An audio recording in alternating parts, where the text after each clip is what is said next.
Good morning, students. How are you?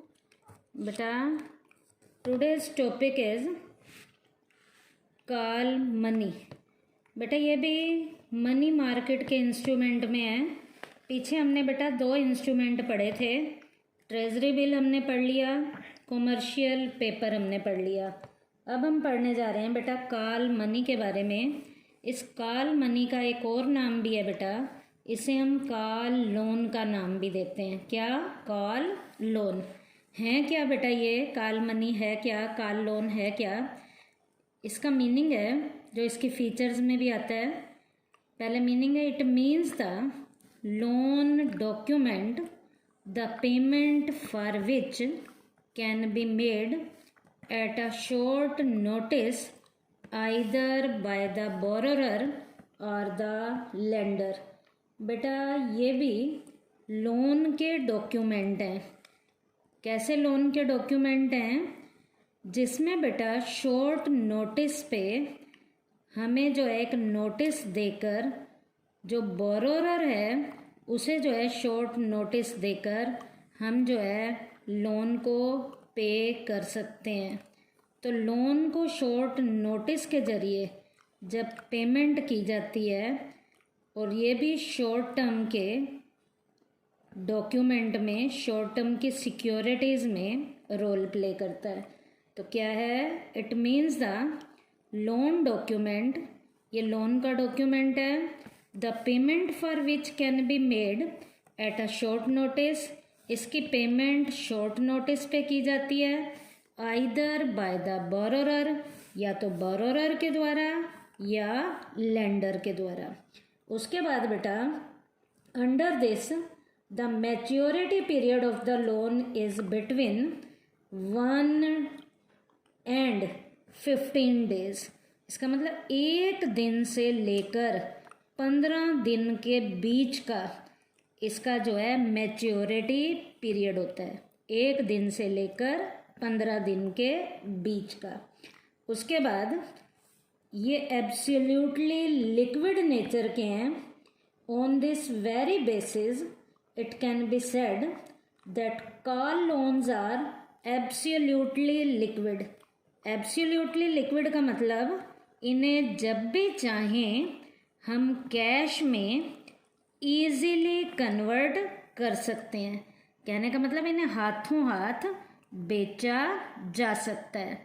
उसके बाद considered almost equal to cash, इन्हें बेटा कैश के इक्वल जो है हमेशा कंसिडर किया जाता है। मतलब ये कैश के बराबर माने जाते हैं, इतनी ज़्यादा इनमें लिक्विडिटी होती है। उसके बाद used by commercial bank to maintain minimum cash balance with the reserve bank. इनका यूज़ कॉमर्शियल बैंक के द्वारा किया जाता है ताकि मिनिमम लेवल का जो कैश बैलेंस है उसे मेंटेन किया जा सके। किसकी हेल्प से? रिजर्व बैंक की हेल्प से। तो ये बेटा कॉमर्शियल बैंक इन्हें यूज करते हैं क्या मेंटेन करने के लिए? मिनिमम कैश बैलेंस को मेंटेन करने के लिए। और बीच में हेल्प किसकी ली जाती है? रिजर्व बैंक की ली जाती है। तो जब ये इस तरीके से काम करते हैं तो इनके काम को CRR का नाम दिया जाता है। CRR है बेटा कैश रिजर्व रेशो। है क्या बेटा ये? It refers to the minimum cash balance that a commercial bank has to maintain with the RBI, जिसे जो है RBI की हेल्प से इस रेशो को, इस बैलेंस को मेंटेन किया जाता है, मिनिमम वाला। CRR is determined by RBI, इसका निर्धारण RBI जो हमारा रिजर्व बैंक है उसके द्वारा किया जाता है। विच में change from time to time. इसका जो रेशो है, जो CRR का है, ये हमेशा एक जितना नहीं रहता, टाइमली ये रेशो में चेंज होता रहता है। उसके बाद बेटा इसका डीलिंग प्रोसेस कैसे काम करता है, सीआरआर का, जो सीआरआर के रूप में हमने कॉल मनी ने as a dealing process role play करना है। ये कैसे करेगा, the number of person dealing through this instrument is limited. Call money में ट्रांजैक्शन करने वाले लोगों की काउंटिंग ज़्यादा नहीं होती, काफ़ी कम होती है, but every transaction involve a big amount. यहाँ पर जितनी भी ट्रांजैक्शन होती है उसका अमाउंट काफ़ी बड़ा होता है। जैसे मैं एक एग्जांपल दे रही हूँ आपको, lowest amount of this instrument is ₹10 crore. बेटा यहाँ की ट्रांजैक्शन का लोएस्ट ट्रांजैक्शन का जो अमाउंट है लोएस्ट, वो 10 करोड़ रुपी का होता है।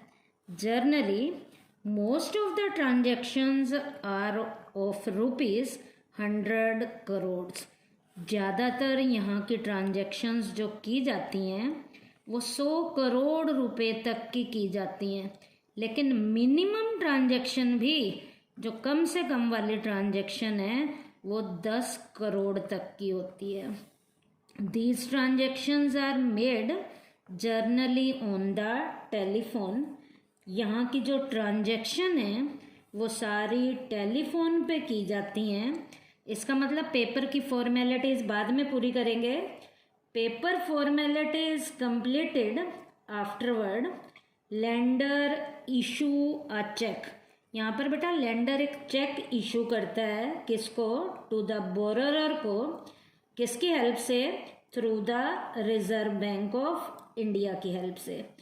उसके बाद borrower gives a call money borrowing receipt to the lender. वो लेंडर को इशू करने की इसकी बाद में एक रसीद भी देता है। The borrower return the money through an RBI cheque. Borrower इस मनी को वापस जो करेगा वो आरबीआई के चेक के जरिए वापस करेगा and gets back his receipt, और बाद में अपनी रिसीप्ट ले लेगा। उसके बाद बेटा यहाँ पर एक चीज़ हमने क्या ध्यान रखनी है, एक एग्जाम्पल के जरिए बता रही हूँ। जैसे बेटा the important thing to note in this contest is that, क्या, both the lender and the borrower can pay or ask for the payment even before the time of maturity. बेटा मैच्योरिटी टाइम पीरियड से पहले भी वो अपने इस context में अपना पैसा वापस ले सकते हैं, लेकिन टाइम से पहले जब वापस लेंगे by giving a notice to this effect. इस इफेक्ट में, इस संदर्भ में उन्हें एक पहले नोटिस देना पड़ेगा। तो ये बेटा कॉल मनी का डीलिंग प्रोसेस था। कॉल मनी के डीलिंग प्रोसेस में जो मिनिमम लेवल की ट्रांजैक्शंस होती हैं 10 करोड़ की होती हैं, मैक्सिमम ट्रांजैक्शन 100 करोड़ तक की होती हैं। सारी की सारी ट्रांजैक्शन टेलीफोन पे की जाती हैं, पेपर की फॉर्मेलिटीज़ बाद में पूरी की जाती हैं। उसके बाद बेटा अगला हमारा इंस्ट्रूमेंट है सर्टिफिकेट ऑफ डिपॉजिट। ये भी बेटा शॉर्ट टर्म के इंस्ट्रूमेंट में रोल प्ले करते हैं। इनकी क्वालिटी क्या क्या है बेटा, ये नेगोशिएबल लेवल के इंस्ट्रूमेंट है। नेगोशिएबल का क्या मतलब है, which can be transferred after a certain period by an endorsement. बेटा एक टाइम पीरियड अपने पास रखने पड़ेंगे और फिर इन्हें किसी दूसरों को ट्रांसफ़र किया जा सकता है। मान लीजिए बेटा इनको इशू करने का टाइम पीरियड 90 डेज़ का है, तो 40 या 45 डेज़ पहले ये हमें अपने पास रखने पड़ेंगे और उसके बाद ही हम लोगों को ट्रांसफ़र कर सकते हैं। तो ये कैसे इंस्ट्रूमेंट हैं, नेगोशिएबल लेवल के इंस्ट्रूमेंट हैं।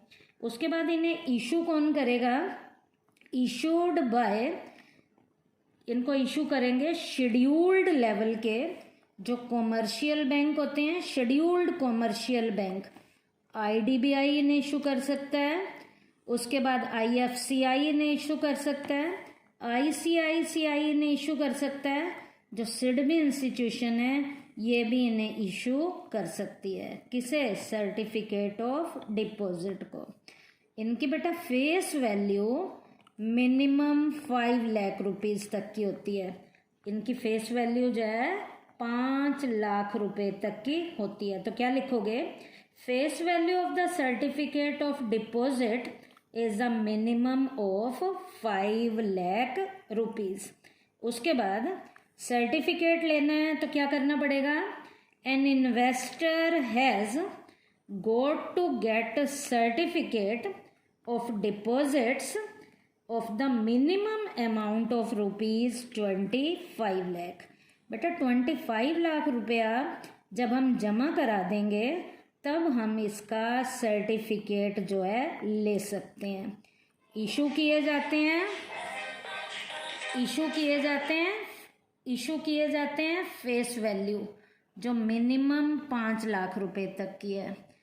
और यदि हमने इसका सर्टिफिकेट लेना है तो 25 लाख रुपया हमें पहले जमा कराना पड़ेगा, तब हमें सर्टिफिकेट मिलेगा। इसका डीलिंग प्रोसेस कैसे काम करेगा बेटा? Certificate of deposits are issued for a period ranging between 91 days. इनको इशू करने का जो टाइम पीरियड है वो 91 डेज का होता है एंड 1 ईयर। 91 डेज और 1 ईयर का हो सकता है। उसके बाद है बेटा they are issued on discount. इन्हें डिस्काउंट पे इशू किया जाता है। An investor can transfer the certificate of deposit after a lapse of 45 days. इन्हें ट्रांसफ़र करने के लिए एकदम से ट्रांसफ़र नहीं किया जाता। 45 डेज के बीत जाने के बाद इन्हें जो है ट्रांसफ़र किया जाता है। तो इनका इशू करने का जो टाइम पीरियड है 91 डेज और 1 ईयर का हो सकता है। और इन्हें ट्रांसफ़र करना है तो कम से कम 45 डेज अपने पास रखना पड़ेगा। और 45 डेज के बीत जाने के बाद इन्हें जो है किसी दूसरे को ट्रांसफ़र किया जाता है। तो ये तो था सर्टिफिकेट ऑफ डिपॉजिट। अब बेटा मनी मार्केट का एक लास्ट इंस्ट्रूमेंट है जिसका नाम है कॉमर्शियल बिल। ये कॉमर्शियल बिल भी नेगोशिएबल लेवल के इंस्ट्रूमेंट हैं। नेगोशिएबल लेवल के इंस्ट्रूमेंट का क्या मतलब है? कुछ टाइम पीरियड हमें अपने पास रखना पड़ेगा और फिर हम औरों को ट्रांसफ़र कर सकते हैं। Which can be easily transferred. इन्हें हम ईजीली ट्रांसफ़र कर सकते हैं। It is use to finance credit sale. बेटा ये क्रेडिट लेवल की सेल के लिए ज़्यादातर इनका यूज़ एज अ फाइनेंस के रूप में किया जा सकता है, उधार बिक्री के लिए किया जाता है। Seller draw the bill and the buyer accepted. यहाँ सेलर बेटा बिल को ड्रा करेगा और बायर जो है उसे एक्सेप्ट करेगा। Buyer honour the bill on the due date. Buyer जो है इस बिल को ड्यू डेट पे लेता है। It is a short term instrument issued for a period of 90 days. ये भी शॉर्ट टर्म के इंस्ट्रूमेंट में रोल प्ले करते हैं और इनको इशू करने का जो टाइम पीरियड होता है वो 90 डेज़ का होता है। इसका मतलब ये भी नेगोशिएबल लेवल के इंस्ट्रूमेंट हैं और इन्हें इशू जो है 90 दिन के अंदर किया जाता है। इसका डीलिंग प्रोसेस कैसे काम करेगा बेटा? वही चीज़ यहाँ पर आएगी। The seller write the bill and buyer accept it. After having been accepted this bill remain in the custody of the seller. जैसे ही वो इसे एक्सेप्ट करेगा ये सेलर की कस्टडी में आ जाएगा। He can get this bill encashed from the bank. इस बिल को बैंक से वो कैश करा सकता है and meet his requirement of money. और वो अपनी मनी की रिक्वायरमेंट को इससे पूरा कर सकता है।